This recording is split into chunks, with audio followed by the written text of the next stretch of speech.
Kamano moro maintie jera mar Oloo TV en kinde makare maendi en cheno mar Kuku mar Wach mikelo ni kinde ka kinde kod an Oloo Mbaka. Kaka ung'eyo gima bende watemo rango kinde ka kinde en wechego eko mag dongruok kaachiel kod weche mag somo manyalo konyo oganda wa mawuok e Luo Nyanza. Odiochieng' ma kawuono wadwa taka achiel kachiel e wechego eko mag somo to moloyo wadwa rango mbalariany mopogore opogore ma pacho kaendi ma bende nyaka sani eri koro ng'enygi oriko kwaki kod wechego eko mag ng'anyo mag jopuonje mag mbalariany. Arwaki e studio. Erokamano Jeff. Mos oganda maneno Oloo TV mondo iwach negi nyingi. An iluonga oganda Luo an iluonga ni Eng.Paul Odindo. An wuod Nyando ka e Kisumu County ka. Koro an engineer by profession. To kendo bende an lecturer. Ni japuonj mar mbalariany. An japuonj mar mbalariany. Mbalariany mane?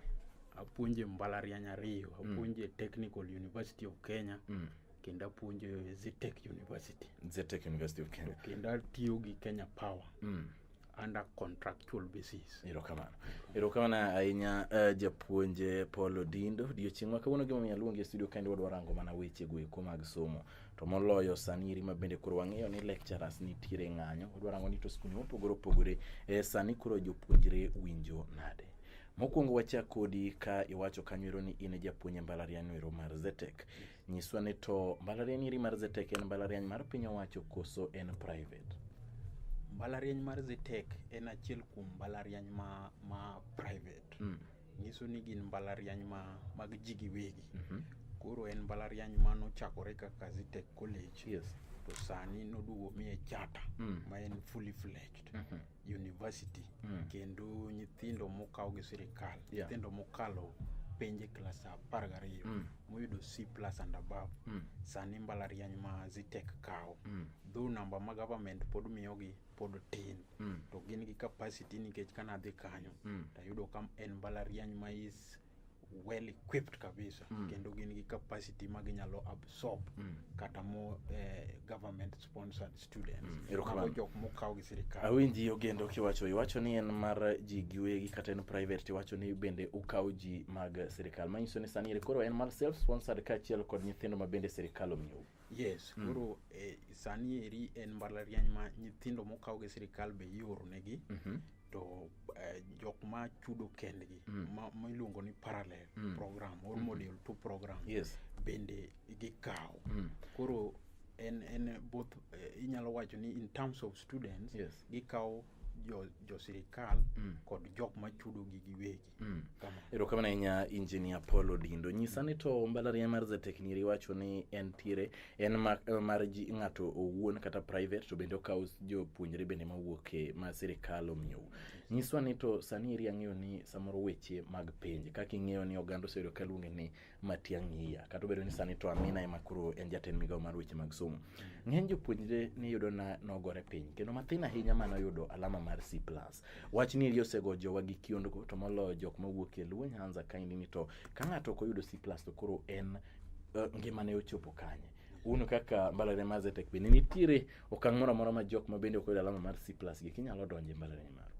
Yes, Jeff, adwa koni ni mbalariany ma private gi in particular Zetech University dhi konyo students e yo mang'eny kabisa, sana students manok oyudo C+ and above.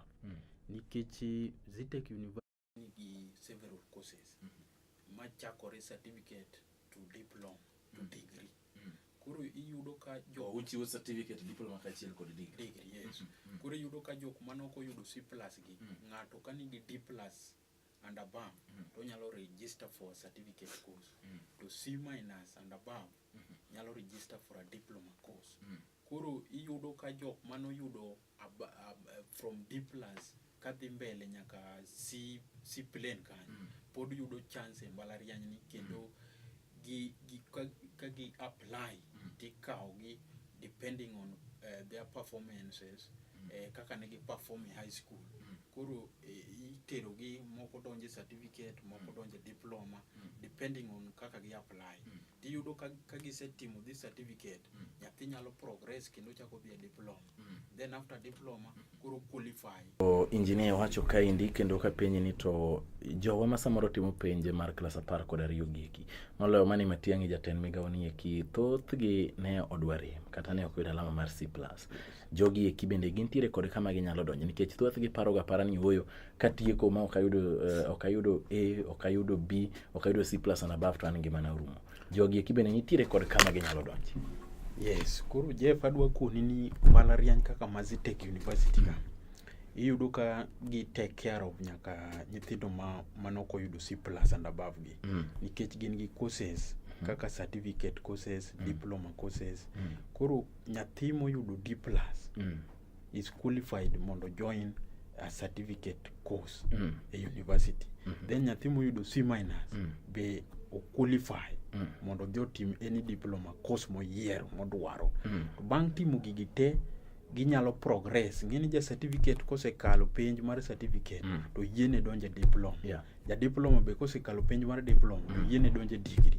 Ma nyathini koro chap gi joma nodhi direct manoluong gi sirikal ka. Ma embe chako succeed in his or her life mana kaka joma moko ka. Koro nyithindo mawinjo ni dere kia moko dere ni oyudo D+. Moko kata gineno ni koro society neno ni gin jok manono maonge gima nyalo timo. Gin jok maonge information. To kata Biblia wacho ni joga ne tho because of lack of knowledge. Koro gin jok ma timo dere kamano nikech gionge information. Emomiyo information makamae is very vital monego beni ochop ne oganda wa maluo nikech Jeff adwa ng'isi ni Zetech University kanyo kana join kanyo mana chako puonjo kanyo kuche mopong'o kanyo to nyithi joluo gi nitiyo sombo Jeff kendo yudo ka adong gi jok ma nitiere kanyo masomo to kochuno nyaka warangi ni gin jo kabila mane mano to ok dang' wang'i ahinya. Gima duong' motemo ni to bende atemo wacho kamano nikech ing'eni samoro nikech en mabor en kure nikech samoro oganda samoro wacho ni oyo Kisumu kaindi be untiere kod branch Kisumu kaindi. Kisumu ka to pok wayawe branch Jeff.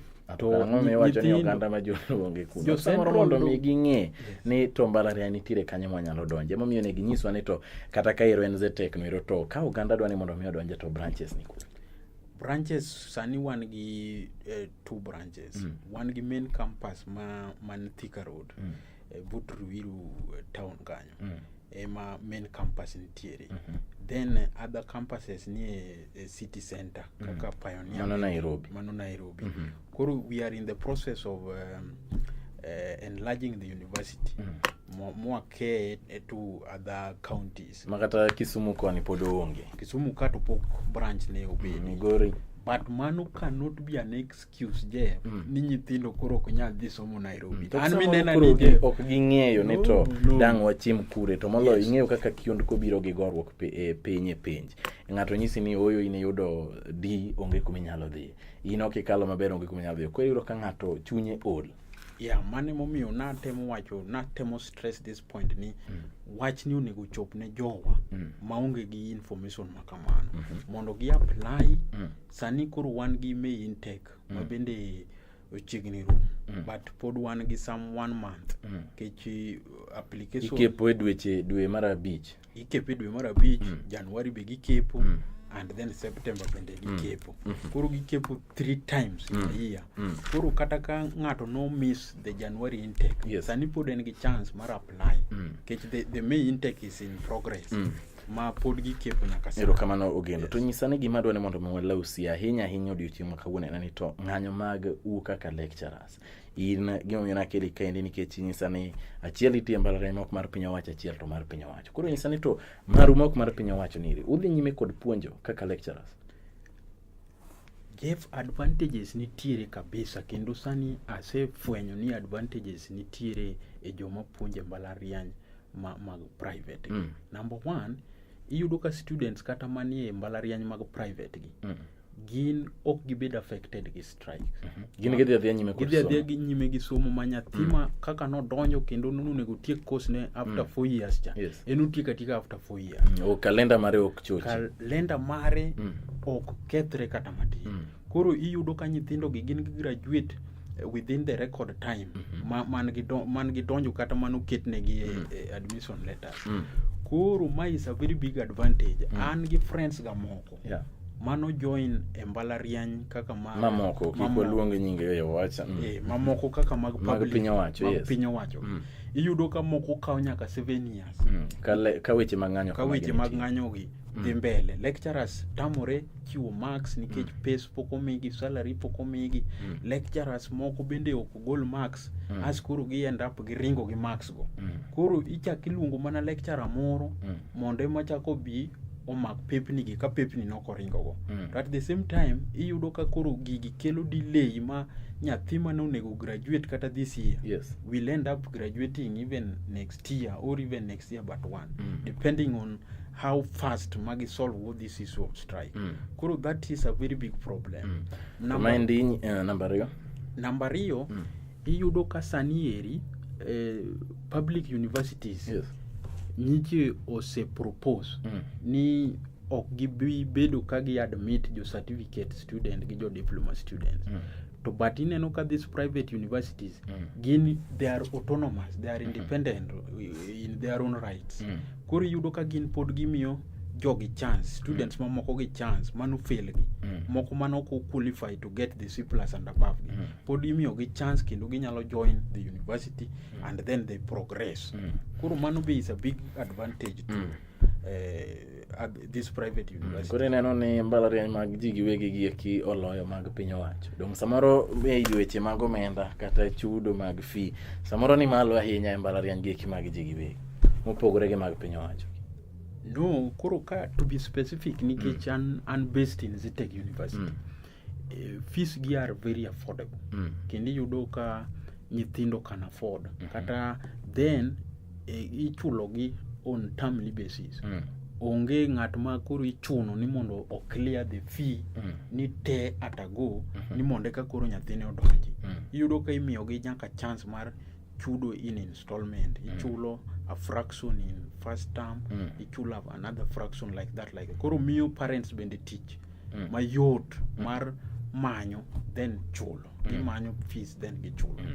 To inyalo nyiswa nade weche mag puonjo nikech kata kineno to juma mokalo chande neno ka jatend migawo mar weche mag somo Amina Mohamed wacho ni gidwani mondo gitim review to molo mag jok mapuonje mbalariany kata jok mapuonje skunde gi eki mag high school. Wacho ni samoro iyudo ka tiegruok margi ok ni kare kata maybe gibedo lazy, ok gichiw puonj makare ne jopuonjre mbalariany. Wach ni be adieri mare bende nitie? Adieri mare nitiere nikech kata kwang'iyo other private universities moko mano selor chien ka ne gin gi such challenges. In fact inyalo yudo ka ne gi employ kata lecturers mar not qualified. Koro kwak lecturer just because ni chulo lecturers makamano yot nikech gin karo kiba gain kod in terms of salary to koro they are ready to take anything because at the back of their mind they know they have nothing completely. Koro mago ne gik ma students no dugo realize nikech japuonj mariek lecturer mariek kodonje class to ka in nyathi mariek manokalo penje form 4 tinyalo detect to mane man student odudugo detect ni jok ma ochung mbele wagi onge gi the required knowledge mane gi protest ma some other universities upon lor masani koro gin in a crisis. To Zetech to poka winje wachno kendo government ok nyal oro ni students kaka sani koro imiyo gi nyaka degree students ka ok qualify to teach such students. Koro mana sani koro imenyo ji kabisa ma kata one kanyo because we are overqualified. Manyiso ne sani koro jonyuol kata jopuonjre wanyalo bedo kod adieri duto ne ka gidhi mbalariany to onge gimoro ni gidhi bedo half baked. There is going to be minimum in case the such cases will still appear but ang'eyo ni Matiang'i gi no temo chando gi to mama ni be is now trying to further the process. Koro apani gigi te at the end of it gidhi bedo maber ma jok ma quacks go koro te idhi go. Erokamano nya engineer Paul. Wabro kaw yo matin kaito kwadwoge thuolo mar ariyo to bro dhi nyime ka bende gimorango en mana somo to moloye mbalariany opogore ma pacho kaindi kaito bende watemo rango ne jopuonj nyithindo ma bende wuok e gwenge magwa ni to en kanye minyalo chimo kadipo ni timo penj to ok yud alama ma bende oganda mathoth anya paro ni midhi godo e university. Maindi en Kuku mar Wach.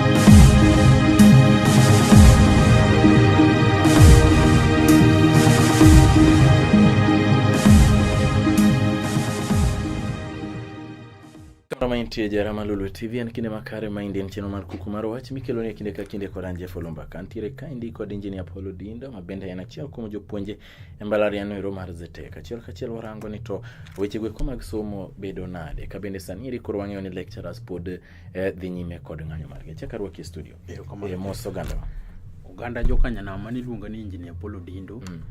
Mana kaka Jeff introduce an electrical engineer kendo an lecturer at Zetech University. Ero kama nya engineer Odindo warwaki e studio kendo mondo mwadhi nyime kod weche mag twak to moloyo weche mag somo mabende konyo oganda magwa. Iwacho na kan wadhi yo ne sani eri jo oganda wanyalo bedo kod diri duto ne jopuonje kata mbalariany mabende koro oserangi ma otimne gi petho makende. Inyalo sone sani koro mbalariany nitiere kod jopuonje makare. Sani adwa nyisi Jeff ni mbalariany processes madhi mbele sani dhi keto mbalariany wagi e international limelight kendo kad processes gi odhi morumo maber kaka task force mane itayo gi vice chancellor ma KCA University. Koro ka gibiro ndiko recommendations nikech ang'eni gidhi timo go work ka gindiko recommendations go mobedo implemented Jeff I can assure the Kenyans kata students mane Kenya waka nigi dhi yudo quality education. Yes. Tinyalo nyisowa nade nikech samoro ing'ene jopuonjre mathoth ahinya donje mbalariany tido ne ka ng'ato osetimo penj mar klas 12 to donjo mondo mi ochak timo course moro matek samoro chune go samoro emane odwaro to yudo ni samoro bende kodonjo to maendi chak tame ma kama gi kibendu neno kata mbalariany no ero mar Zetech ma ng'ato samoro donjo kata gi plane ochako to koro chako mana dok chien. Jeff wan gi gimiluongo e mbalariany ni interfaculty transfer. Ka nyathi nitiere mochun gi janyuolne mondo dhi otim course ma samoro en owuon kaka ong'eyo ni ok onyal to qualify for that course for example to wayiene yo donjo but ka koro osedhi owuok kode gi counselors nikech wan gi guidance and counseling office manyalo temo guide students kendo nyalo reason kodgi to en gi chance imiyo gi ga 2 weeks mondo umigi team interfaculty transfer nyiso ni inyalo chaki apply mondo itim course moro to ni donjo ni mondo itim course mopogore kuri mi chance of 2 weeks mondo i rethink ni to course moluongeni inyalo time kiin kaka ing'eri koso ochuni kode gi parents nikech parents moko dwaro ni most of their daughters and sons obed engineers otim medicine obed lawyers tiyudo ka nyithindo gi themselves to onge gi that capability. Koro wamiyo gi that chance mondo gitim interfaculty transfer. Sani eri nitie kata inter-university transfer. Inyalo luongi e university moro mondo idhi tim course moro. To course no ineno ka okoberni to ene e university kaka Zetech. Koro itimo gimiluongo ni inter-university transfer. I apply nyaki notify the registrar ma university moluongi ni then indiko ne register kendo mar university midwane dhieno to giyie ni so long as ni cut off points gi ka meet the requirements. Koro mane kaka wasebedo kwa konyo situations makama mago nitiere kendo gitimore mang'eny. Parents miyo nyithindo pressure kabisa kendo adwa kwayo parents mawa kaka ma joluo mohero nyathi nyaka bed engineer kan kam ni eka koro omor eka koro ong'anjo kowuotho mago gik ma onego giyae kech different people have different talents. Koro ok ochuno ni nyaka ibed engineer to samoro talent ni eri ka ng'ato biro e skunde machalo kaka mbalariany miwacho gi kata Zetech samoro koro talent ok unacha koso Zetech to pogore. Zetech wanacha talent kendo adwa nyisi ni nitiere student miluongo ni Anthony Mtongo ma na a guide kaka ne an project supervisor notimo engineering project mana guide kabisa nikech kata an kane an university project mana timo nan generate electricity using water waves mana timo manotiyo koro kanyne nyathini bende o come up gi automated systems of detecting floods to ne floods mano ola masani koro okwako wani ola kaka koro pi ma koro daro wanyando kani kaka onyalo bedo detected automatically kendo bed controlled automatically koro it was so much related gi project mana time university mana guide nyathini koro this project as we speak and with the national government. The national government is trying to fund it. To manya thima atiego mane Zetech University. Bemu Zetech sani koro is coming up. Makoro government is recognizing it. Nikech koro the products, the talents mwatemo nachaka. Manya thini eri je anan gudu nyatoka. Kendo gini eri abro dwaro ni imia time chieng moro.